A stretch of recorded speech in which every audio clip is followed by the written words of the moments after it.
All right, ladies and gentlemen, thank you for joining us. Next hour, we'll have open phones. We've got Sarah Hudeberg, News Radio 590 KLBJ reporter, coming in with some of the clips of state officials and the head of the Cattlemen's Association here in Texas, but it's all over the country, talking about the feds to control all rainwater, all puddles, all ponds, come on your property, no warrants, regulations, control. That all ties into just the total federal takeover. But first, before we go to Dr. Paul Craig Roberts, introduce him, I wanted to have him hear this. Now, again, we started covering this Monday, Tuesday, Wednesday. Then Ron Paul came in and said, yes, the bill does set up a financial dictatorship for the private Federal Reserve. Now Napolitano, I think in 2 minutes, really sums it up for people out there that aren't aware of this, because there's hardly any news coverage of the so-called Federal Reserve reform. I mean, there's lots of coverage of it. People are talking about it, but they're saying we have to have it or we're all dead. Give the bankers that caused the crisis more power. And then meanwhile, when you actually look at the bill, well, I think Napolitano breaks it down, so here it is. I'm Judge Andrew Napolitano, and the verdict is coming on President Barack Obama's historic plan to overhaul and regulate our financial institutions. Here's the question. What is left out of this proposal is, and what we deserve to know is, who will regulate the Federal Reserve? What will become of clauses in the Constitution that prohibit the very type of regulation the president wants? And what is now the meaning of the word free in free market? Here are the facts. The bias of the drafters of this proposal is that the government knows best. The Constitution should not be an obstacle to the egalitarian goals of the government, and no private behavior is beyond the government's reach of its huge hand. The essence of the proposal is to give the Federal Reserve the authority to regulate any aspect of any firms that, in its discretion, its sole discretion, could adversely affect the economy if they fail. The Fed would thus be the only unregulated private entity on the planet. This private, super secret bank, half of whose board is appointed by the president, is the most secret aspect in all of the government. Think about it.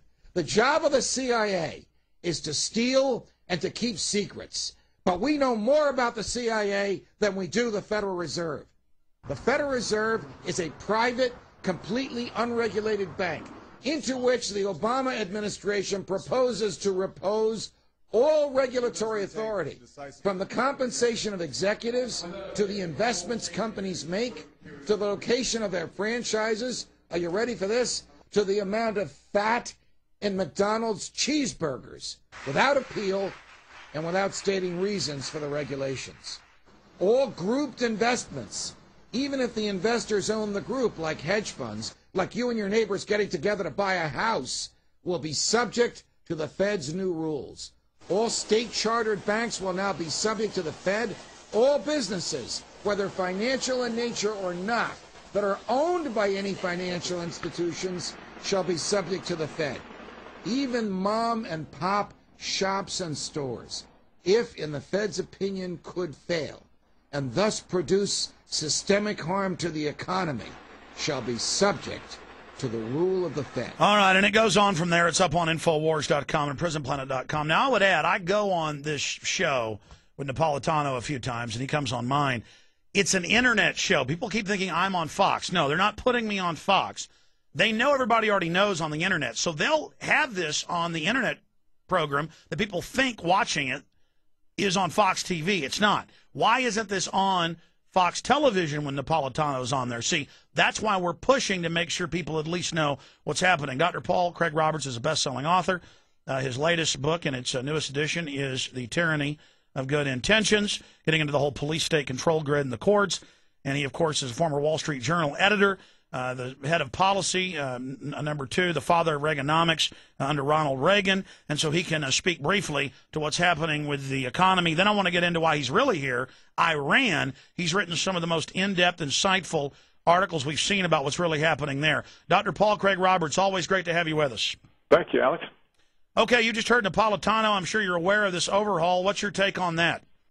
Well, the Federal Reserve has been such a total failure with less powers. Why would they want to give it more? You know, it was supposed to be the lender of last resort and prevent a contraction of the banking system. It failed. We had the Great Depression. It's supposed to have a stable, maintain a stable currency. It's failed. We've had amazing inflation in the post-World War II period. And it had completely failed in its regulatory obligations. So why give it more regulatory power, especially the kinds of powers that we just heard the judge describe, which have nothing to do with the original Fed charter? So I simply have to assume that something's afoot again. They're pulling another fast one on us, and they have some other agenda. Well, I agree with you. And imagine if the FBI or the courts or the Congress or the president said, and I've read the bill, it's actually worse than Napolitano said. It said anything that affects a financial structure we can take over. It's even worse. It's everything. And then we've got this water bill that's about to pass the Senate, S787. This thing allows the feds to own, quote, all water supplies, including wells, rainwater, ponds, aquifers. I mean, my God, this is getting – I can't even believe this, Dr. Roberts. Yeah, well, it is an amazing grab of power, and why they're doing that is not clear either. I do know some years back when they were persecuting people for building on lots for which they had state permits, and the feds would come in and say, no, there's a wetland. And they were using this a bill that had the term in it, the navigable waters of the United States. Well, of course, puddles aren't navigable waters, neither are little streams, neither are ranchers and farmers clearing out their drainage ditches. But they used that to regulate all of this, and finally the point was made this was a huge overreach, and the Clinton administration said, well, we won't punish the government for abusing its power. We'll just amend the law to reflect what they're doing. And so it could be that that was the origin of this notion to give the federal government a claim over mud puddles and rainwater, so that they would to just sort of make legal what they were already doing under the navigable water interpretation.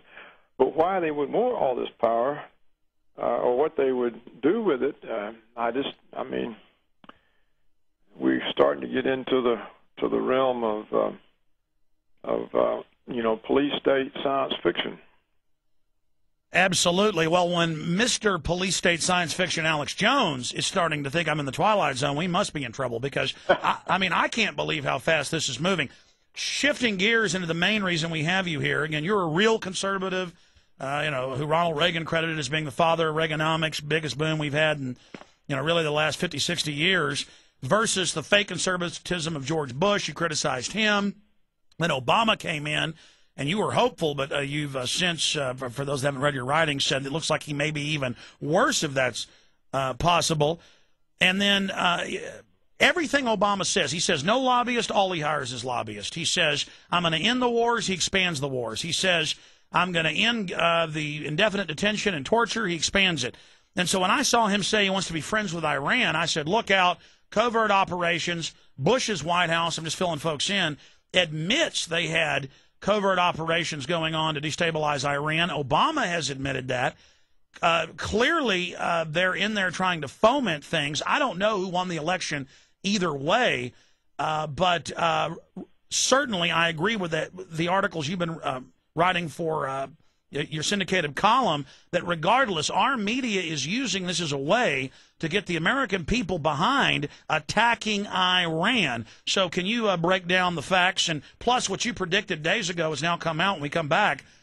That we got to break, Doctor. Okay. But what you said has now come true. BBC has had to retract and admit they were putting up fake photos showing Ahmadinejad supporters and saying they were supporters of the other guy. That's now been confirmed, and I saw you say that first. We'll be right back. Stay with us.